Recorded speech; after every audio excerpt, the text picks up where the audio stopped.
Para sa mga tulad naming tinuturing na kalapating mababa ang lipat, mabilis ang pera. Pero laging nasa bingit ang buhay namin mga sex workers sa kalsada. Sa tuwing sasama kami sa di kilalang customer, na umaarkila ng aming katawan para sa panandaliang alin. Ako si Cara. Ito ang naranasan ko.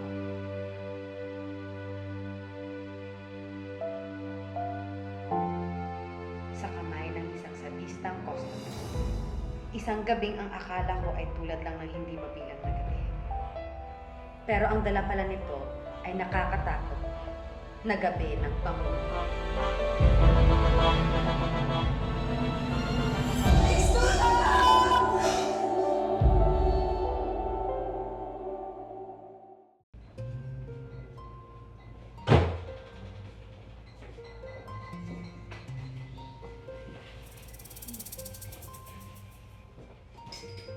Salamat ha.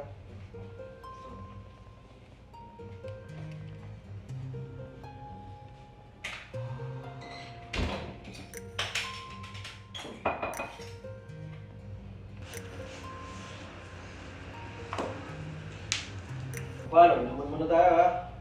Sige. May ano ba gusto mo sa isang babae? Ako, gusto ko yung... parang ikaw, sexy. Teka. Piliyaran mo naman ako, kaya save sa'yo ang ngayon. Wala ulo, hanggang paa. Cheers!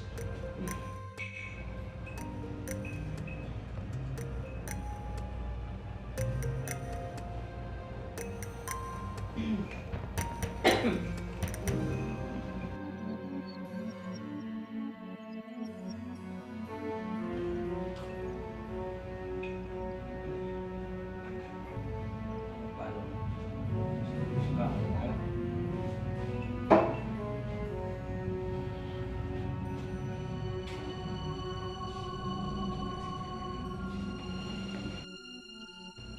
Sama na tayo?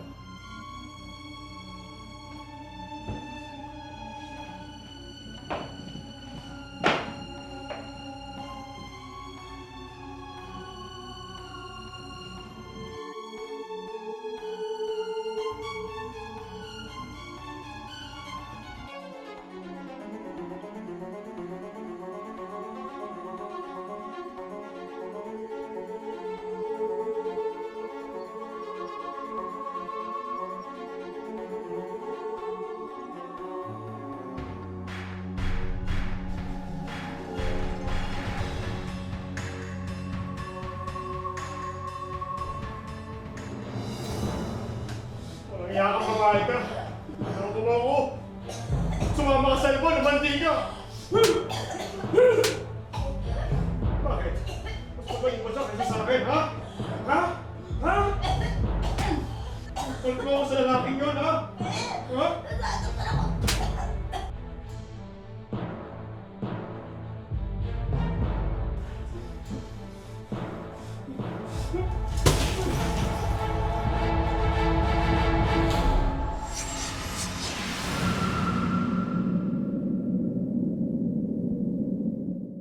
Ako po si Hara May Rondina, 20 years old, na tatrabaho po ako sa Malate bilang prosti.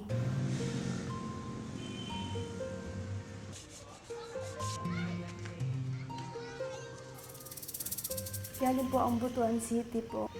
10 years po nagsama sila mama at si papa ko. Nung umalis lang po si mama ng Butuan, naghiwalay na po sila. Bali, 3 po kami magkakapatid. Ako po yung bunso. Nag-iisa din pong babae. Sumunod po ako sa nanay ko dito. Nung pagdating ko dito sa Manila, mama ko may asawa na, may mga kapatid na ako. Hindi ko nagustuhan yung napangasawa ng mama ko. Parang natrabaho yung napangasawa ng mama ko. Hindi po kami nakapag-usap ng usapang mag-ina po. Sinabi niya lang sa kanya, stepfather mo yan, tito mo yan, mga kapatid mo yan. Wala naman po akong magagawa, nandyan na po eh.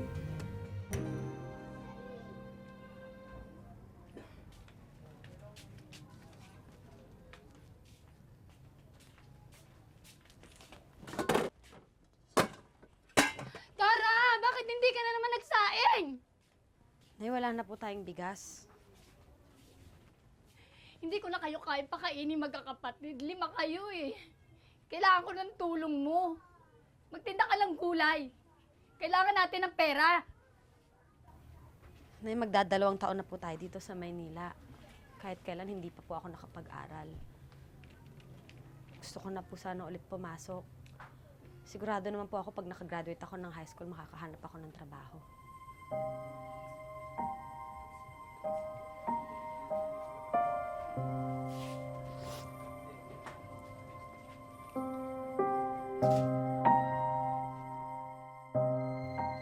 '15 years old ako nung mag-enroll ako sa first year high school.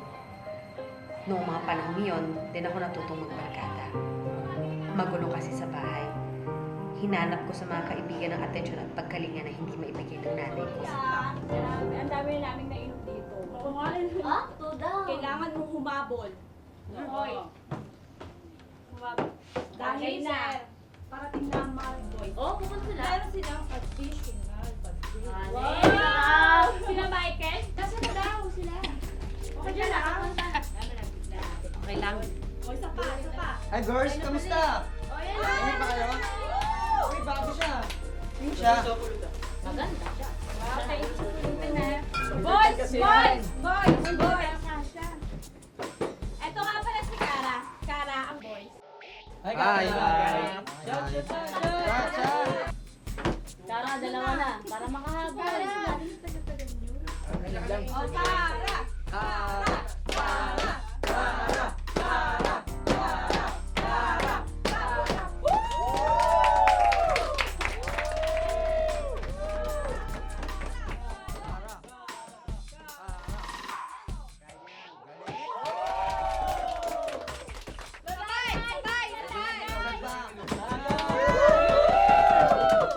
Pakalasing tayo! Wala akong kamuang na ang masasayang sandaling iyon ay magiging sandaling paulit-ulit na magiging laman ng aking mga bangungot. Shot niya nga ako. Kara na oh. Kara, sa'yo na Kara. Nahihilo na Eh, ako. okay lang yan. Natural lang yan sa alak.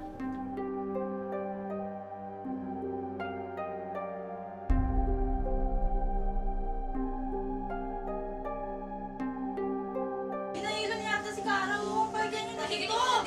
Pwede pati niyo na, bilis. Baka tumumpa pa yan dyan kung tumpa sa lamesa eh. Bilis. O, maluwag dito. Nagkaisa lang po nila ako. Baguhan lang po ako sa kanila ng sinama ko ng mga kaibigan kong babae. Tropa po talaga yun ang mga kasamahan kong babae. Marawit lang. Sino na?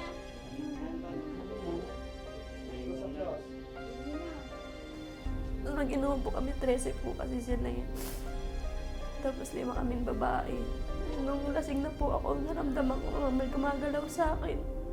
Eh, hindi naman po ako makapag-react kasi may mahawak po sa kamay ko.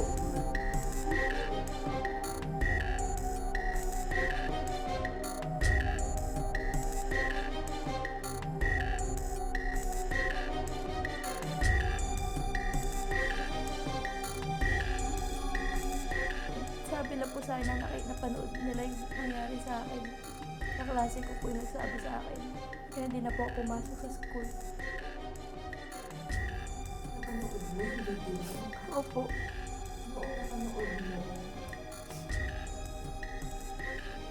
Hindi ko na po tinapos eh. Kaya po, ayoko na po makita yung kababuyan na ginawa nila sa akin. Ang buong akala ko, tapos na ang bangungot na pagganggit sa akin. Hindi ko alam na mas matindi pang bangungot ang aking pagdadaan.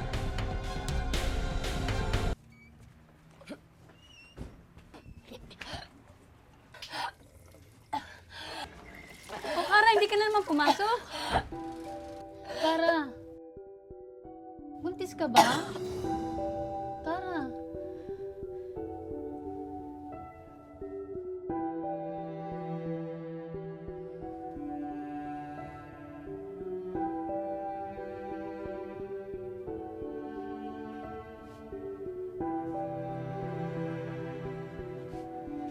Kasi yun, umiyak po kay mama. Sabi ko, Mama, may nangyari po sa akin na hindi ko sinasabi sa'yo. Nirape po ako ng mga katropa ko. Tapos yun po, umiyak na lang si mama. Tapos pina-check up niya ako kinabukasan. Nag-positive po, nabuntis ako.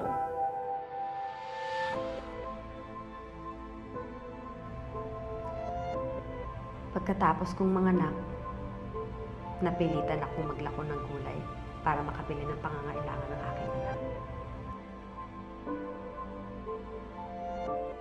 Nang dumating ang pagkakataong kumita ng malaki, hindi na ako nagdalawang isip na ibenta ang aking katawan.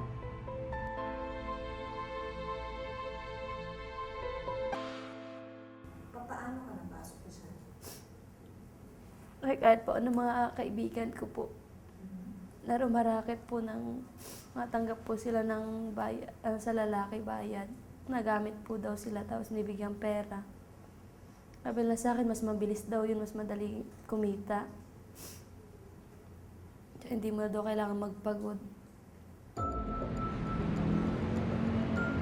Pogi! Pogi! Gusto mo babae? Magkano ba? 500. Sige, tara. Una po, natatakot po ako. Talaga? Kasi baka po ang gawin sa akin. Pero mabait naman po yung una kong customer. Sandali lang kami, tapos binigyan niya ang 500.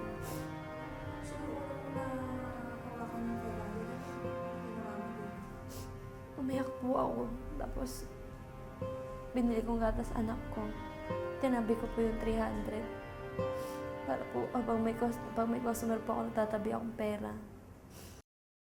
Sa avenida ko nakilala si Mamang. Dahil sa kanya, dumami ang customers ko.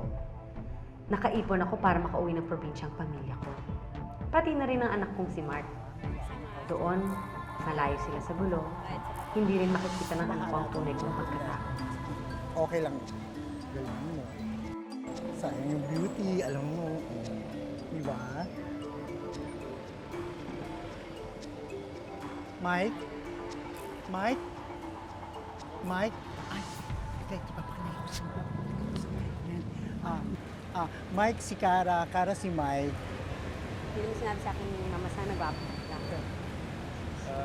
Alam niyo, mabuti pa, pag inuman na lang tayo. Libre ko, ang bahala. Basta libre, go ako dyan. Go, go.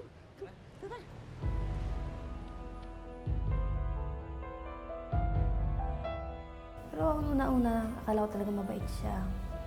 Kasi okay naman siya nung kasabay namin uminom eh. Kasi hindi nga lang niya na ako sa sabi niya, pagkapasok namin sa kwarto niya, inom muna tayo ulit. Sabi ko, sige, okay lang, inom tayo. Ang hindi ko alam, sa loob ng kwartong yun, ang lalaking nagbayad sa akin para makarating sa langit. Ang siya rin magdadala sa akin sa impyerno.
Paano? Inuman muna tayo, ha? Sige.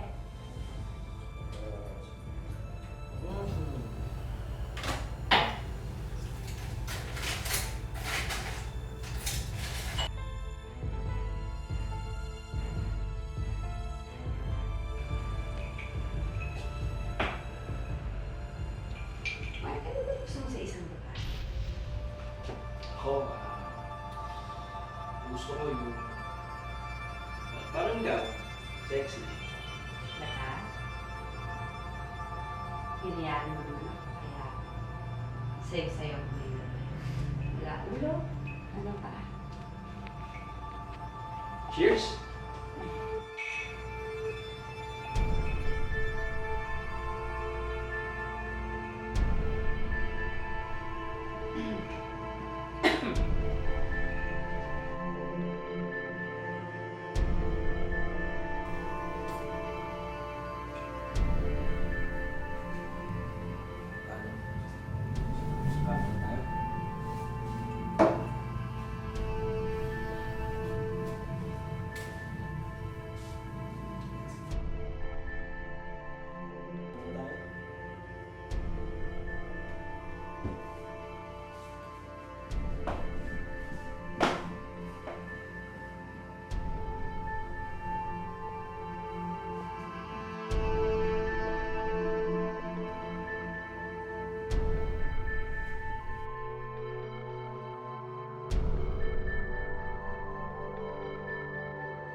Walang iya kang babae ka. Tinuturo ko. Sumama ka sa cellphone, lumandi ka. Bakit? Mas magaling mo siya kaysa sa akin, ha? Ha? Ha? Tapos, umiiyak na lang po ako. Sabi ko na, Diyos ko Lord, tulungan mo naman ako. Dami ko na napagdaanan, sana naman nalampasan ko to. Kasi sobrang nahihirapan na po ako, nasasaktan ako. Nakakamdaman ko po yung sakit na sinusuntok niya ako, nasampal. Tapos may nahampas siya sa katawan ko. Hindi ko din po alam kung anong mga nahampas niya sa akin. Basta nararamdaman ko po, sinasakal niya ako. Tulpo ako sa lalaking yun, ha? Ha?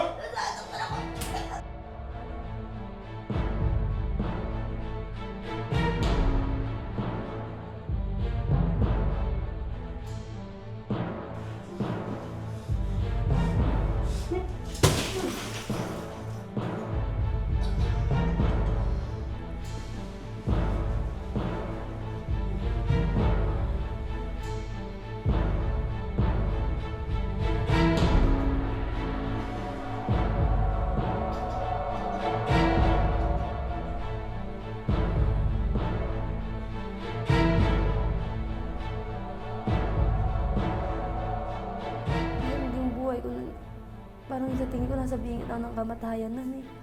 Sabi ko, sana malampasan ko to. Sabi ko, Diyos ko, ikaw lang kakampi ko, tulungan mo ko. Wala akong ibang kakampi kundi ikaw lang. Sadista siya. Demonyo siya. Iniwan niya ako para mamatay. Puro pasa at galos po yung katawan ko.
Ate! Ate, okay ka lang, ate? Ate, hindi lang. Medyo okay na yun, medyo malakas na ulit yung katawan ko. Umuwi po ako. Umuwi po ako sa bahay ni Mama.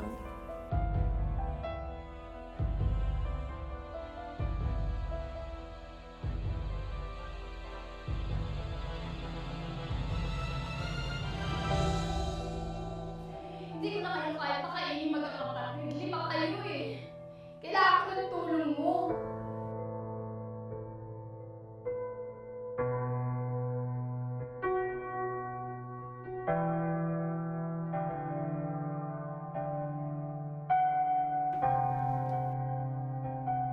Tara, buntis ka ba?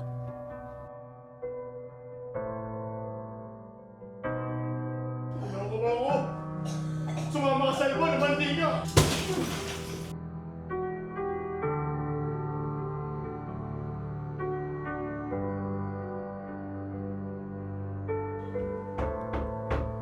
Sino yan?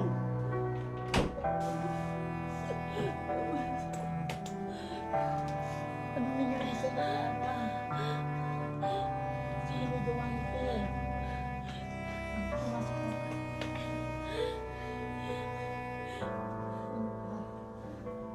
Isang buwan lang po ako nasa bahay na kulong sa kwarto. Kasi parang natatakot na po ako na baka mangyari ulit sa akin yun. Inisip ko lang, pinasa Diyos ko na lang po yung nangyari sa akin. Kasi po, prosti ako, magreklamo ako. Sabihin ng pulis sa akin, anong karapat mo magreklamo? Customer mo yan? Prostitute ka lang, magreklamo ka. Nilinaw niya yung utak ko na kailangan ko nang magbago. Kailangan ko na iwanan yung trabaho na to. Pero minsan po, nangihina ako kasi wala tumatanggap sa akin. Pero sige pa rin, subok pa rin ako ng subok hanggang sa nakahanap ako ng trabaho na maayos para lang makapagbagong buhay ako. Kaya gusto ko po talaga mag-uwi sa amin at mag-aral po ulit. Para po, maayos po yung buhay ko kahit na ganito ginawa nila sa akin dito sa Manila. Yun naman po yung dinanasal ko eh. Na makasama ko po yung pamilya ko. Pati anak ko. Kasi ano po, may masagana yung buhay namin. Na hindi lang po na hirap na lang palagi. Gusto po umangat ang buhay namin. Harap po hindi po maranasan ng anak ko yung paghihirap.